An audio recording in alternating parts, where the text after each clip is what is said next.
Good morning, students. In this video of phenol, we are studying about another famous name reaction, which is Hobenhoe reaction. Hobenhoe reaction काफ़ी important reaction है name reaction होने के कारण। इस reaction में होता क्या है, पॉलीहाइड्रोक्सीफिनोल की रिएक्शन होती है। एक्चुअली ओनली फिनोल की नहीं होती है, पॉलीहाइड्रोक्सीफिनोल की होती है। मीन्स बेंजीन रिंग पर एक से अधिक हाइड्रोक्सिल ग्रुप प्रेजेंट होते हैं। पॉलीहाइड्रोक्सीफिनोल की रिएक्शन हम करवाते हैं alkyl cyanide plus hydrogen chloride के मिक्सचर के साथ में। प्रेजेंस लेते हैं हम जिंक क्लोराइड या एल्यूमिनियम क्लोराइड की, दोनों ही एनहाइड्रस कंडीशन में होने चाहिए। सोलवेंट के रूप में यहाँ ईथर का यूज़ किया जाता है। इनकी रिएक्शन से पॉलीहाइड्रोक्सी एरोमेटिक कीटोन्स बनते हैं। Actually alkyl cyanide plus hydrogen cyanide reaction करके फर्स्टली कीटीमीन हाइड्रोक्लोराइड का फॉर्मेशन करते हैं, जहाँ से एनहाइड्रस जिंक क्लोराइड या एनहाइड्रस एल्यूमिनियम क्लोराइड की प्रेजेंस में इंटरमीडिएट कार्बोकेटायन का फॉर्मेशन होता है। इंटरमीडिएट कार्बोकेटायन पॉलीहाइड्रोक्सी फिनोल पर अटैक करता है। देन फाइनली हाइड्रोलिसिस के द्वारा पॉलीहाइड्रोक्सी एरोमेटिक कीटोन्स का फॉर्मेशन होता है।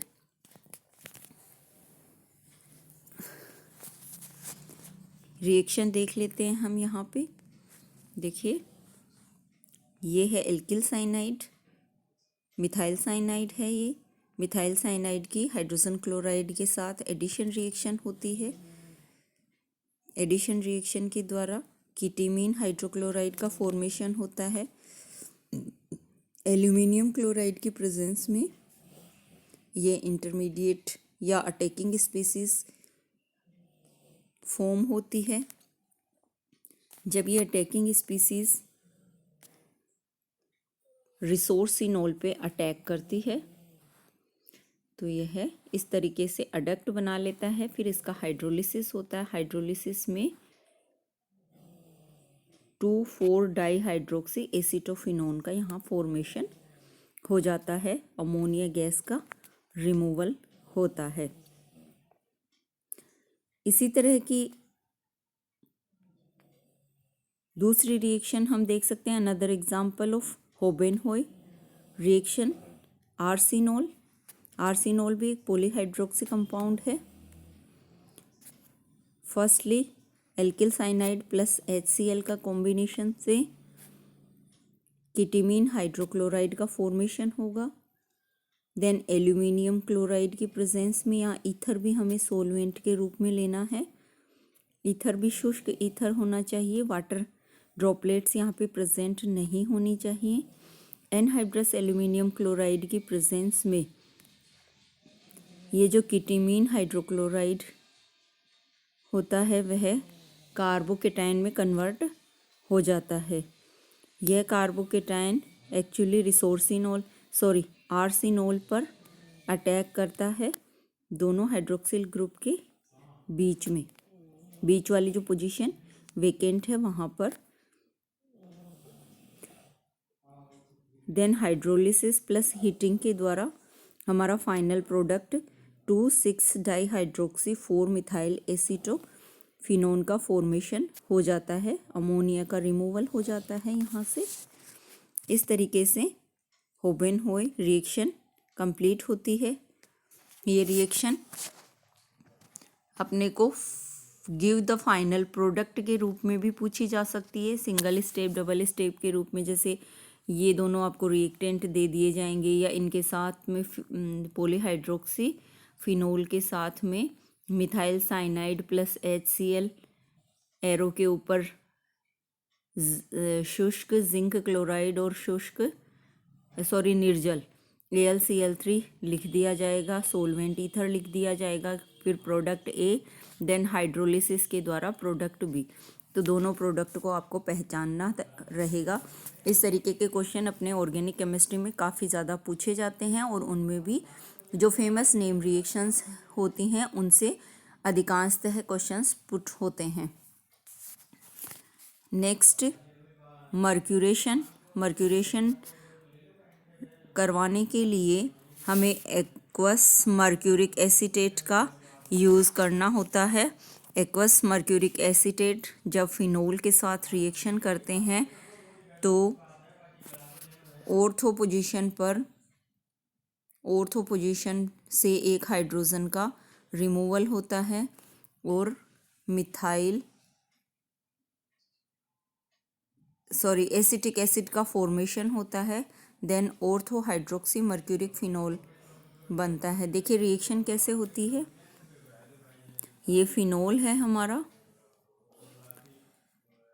इस फिनोल की रिएक्शन हम करवाएंगे एक्वस मर्क्यूरिक एसीटेट से। ये अपना मर्क्यूरिक एसीटेट हो गया।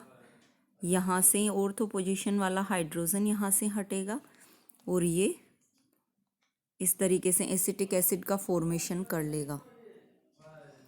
देन ये मर्करी जो है इस पोजीशन पे बॉन्ड हो जाएगा तो HgOCOCH3 यानी ऑर्थो एसिटॉक्सी मर्क्यूरिक फिनोल का फॉर्मेशन होगा। बाई प्रोडक्ट के रूप में हमारा एसिटिक एसिड बन गया। नेक्स्ट फेमस रिएक्शन है हमारे पास में फिनोल की coupling reaction. Coupling reaction phenol में हाइड्रोक्सिल ग्रुप की पैरा पोजीशन वाले हाइड्रोजन के साथ संपन्न होती है। कपलिंग रिएक्शन में फिनोल की रिएक्शन डाइएजोनियम सोल्ट के साथ होती है। डाइएजोनियम सोल्ट का फॉर्मेशन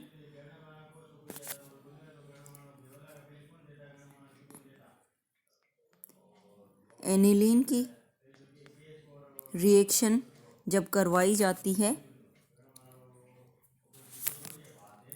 NaNO2 प्लस HCl के साथ में 0 to 5 डिग्री सेल्सियस टेम्परेचर पर, तो डाइएजोनियम सोल्ट का फॉर्मेशन एनिलीन से हो जाता है।